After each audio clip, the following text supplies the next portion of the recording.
কোন ব্যক্তি যদি দুনিয়াতে গুনাহ করে আর তওবা করার আগে আগে সেই শাস্তিগুলা পাবে, যদি তওবা করে আল্লাহ তাআলা ক্ষমা করে দিবেন, সুবহানাল্লাহ। আর যদি তওবা না করে তাহলে আল্লাহ তাআলা এই শাস্তিগুলা তাকে দিবেন। এই শাস্তি হলো চেহারার লাবণ্যতা কমে যাবে, চেহারা নষ্ট হয়ে যাবে।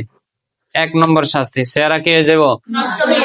নষ্ট হয়ে যাবে। দেখবেন কি সুন্দর ভালো একজন মানুষ ছিল, কিন্তু গুনাহ করার কারণে গাল মাল ভাঙ্গি একেবারে নিচের দিকে গেছে গিয়ে, যেমন এই গালের মধ্যে 1 কেজি চাউল আটবো, এরকম বহুত মানুষ আছে। রাস্তাঘাটে আমরা অনেক সময় দেখি ছেলেরা আছে যে গুনাহ করতে করতে এমন অবস্থা হয়েছে, চেহারার ভিতরে যেন চেহারা ভাঙ্গা উঙ্গা কি এক অবস্থা হয়েছে, সিগারেট টানতে টানতে একেবারে 2 গাল এমন বাঁকা হয়ে গেছে, এই 2 গালের মধ্যে 5 কেজি করে 10 কেজি চাল দিতে পারবো। এই জন্য চেহারার লাবণ্যতা কমে যাবে, কথা বুঝে আসছে? অর্থাৎ চেহারার যে সৌন্দর্য আল্লাহ পাক এই সৌন্দর্যটাকে কমিয়ে দিবেন। 2 নম্বর শাস্তি পাবে, দুনিয়াতে যদি কেউ গুনাহ করে তাহলে দুনিয়াতে নগদেই সে শাস্তি পাবে। 2 নম্বর, স্মৃতি শক্তি কমে যাবে। কি কমে যাবে? স্মৃতি শক্তি কমে যাবে, অর্থাৎ তার কোনো কিছু মনে থাকবে না। অনেকেই আছে এরকম যে এক সময় খুব ভালো ব্রেনই ছিল, কিন্তু গুনাহ করার কারণে এখন আর কিচ্ছু মনে নাই, একটু আগে কি করছে সেটাও মনে নাই। যদি এরকম মনে করেন তাহলে বুঝবেন আল্লাহ তাআলা আমার গুনার কারণে এরকম হচ্ছে, এই জন্য ইস্তেগফার করে নিতে হবে, তওবা করে নিতে হবে, ঠিক আছে? 3 নম্বর হলো রিজিক কমে যাওয়া।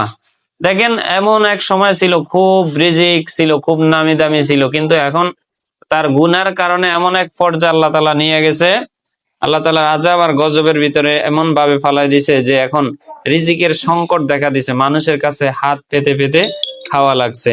এজন্য রিজিকের সংকট দিয়ে দিবেন। কোন ব্যক্তি যদি দুনিয়াতে গুনাহ করে তাহলে আল্লাহ এই পাপের শাস্তি নগদেই তাকে দিয়ে দিবেন, যে রিজিক কি হয়ে যাবে? কমে যাবে। রিজিক কি হয়ে যাবে? কমে যাবে। নাম্বার 4, রোগ ব্যাধি বেড়ে যাবে। অর্থাৎ কোন ব্যক্তি যদি দুনিয়াতে দুনিয়াতে যদি পাপ কাজ করে, খারাপ কাজ করে, এবং যদি এর তওবা করার আগে আগে সেই শাস্তিগুলা পাইবে, রোগ ব্যাধি বেড়ে যাবে। যদি মনে করেন রোগ ব্যাধি বেড়ে গেছে, মনে করেন আমার মনে হয় গুনাহ হয়েছে অনেক, এই জন্য আল্লাহ তাআলার কাছে সাথে সাথে তওবা করতে হবে, ইস্তেগফার করে নিতে হবে, ক্ষমা চাইতে হবে। 5 নম্বর, জ্ঞান বুদ্ধি লোপ পাবে, জ্ঞান বুদ্ধি কমে যাবে। অর্থাৎ একটু আগে কাকে কি বলছে, কার সাথে কিভাবে আচরণ করতে হবে অনেকেই জানে না। অনেক বৃদ্ধ মানুষ দেখছি আমি যে কার সাথে কি বলবে সেটি জানে না। আবার অনেক দেখছি যে ছোট মানুষ কিন্তু খুব খেয়াল করে কথা বলে, খুব মনোযোগ সহকারে কথা বলে, যে কাকে কি বলবে সেটা সে জানে। এজন্য এই জ্ঞান বুদ্ধি কমে যাওয়া, লোপ পাওয়া, এইটা একটা শাস্তির মধ্যে পড়ে। এটা হলো কিসের শাস্তি? পাপের শাস্তি। কিসের শাস্তি? আল্লাহ তাআলা 5 নম্বর হলো যে হতাশা বেড়ে যাবে, ডিপ্রেশন, হতাশা বেড়ে যাবে। সে সব সময় হতাশা, বিপদগ্রস্তের ভিতরে থাকবে, পেরেশানির ভিতরে থাকবে, চিন্তিত থাকবে। অনেকে দেখবেন জিমে জিমে যায় গুনাহ করে, যার কারণে পাপের কারণে এটা আল্লাহ তাআলা শাস্তি দিচ্ছেন। 7, লজ্জা শরম কমে যায়। গুনাহ করলে কি কমে যায়? লজ্জা শরম কমে যায়, যে কার সাথে কার সামনে কি করতে হবে সেটা জানে না। 8, নেক কাজে অনীহা জন্মায়। যে একটু আগে বলছেন যে একজন মহিলাদেরকে বললে তারা বিভিন্ন কথা বলে, এটা হলো অনীহা প্রকাশ করা। এটা কি প্রকাশ করা? আপনাকে বুঝতে হবে যে সে এই শাস্তি গুনাহ করার কারণে আল্লাহ তাআলা তার মন মানসিকতায় যে নেক কাজের একটা অনীহা সৃষ্টি করে দিয়েছেন, এটা আল্লাহ তাআলার পক্ষ থেকে হয়। নেক কাজের তার মন মানসিকতা যোগায় না।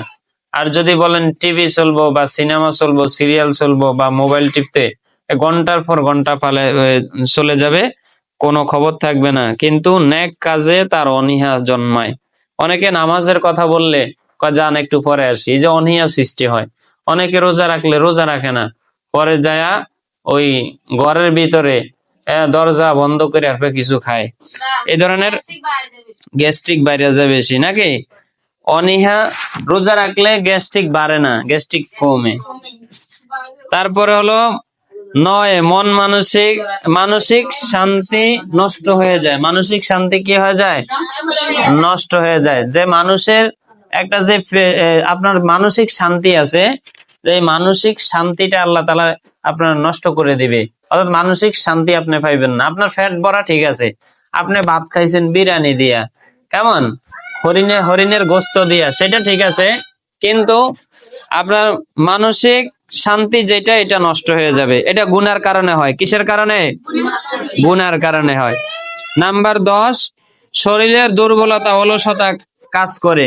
দেখবেন গুনাহ করলেই শরীরেতে দুর্বলতা আসে, অনিয়া চলে আসে। যেমন ফজরের নামাজ না পড়লে, জোহরের নামাজ না পড়লে, আসরের নামাজ না পড়লে, এশার মাগরিবের নামাজ না পড়লে কেমন জানি নিজের কাছে একটা অনীহা আসে, দুর্বলতা আসে, অলসতায় কাজ করে। কথা বুঝেননি?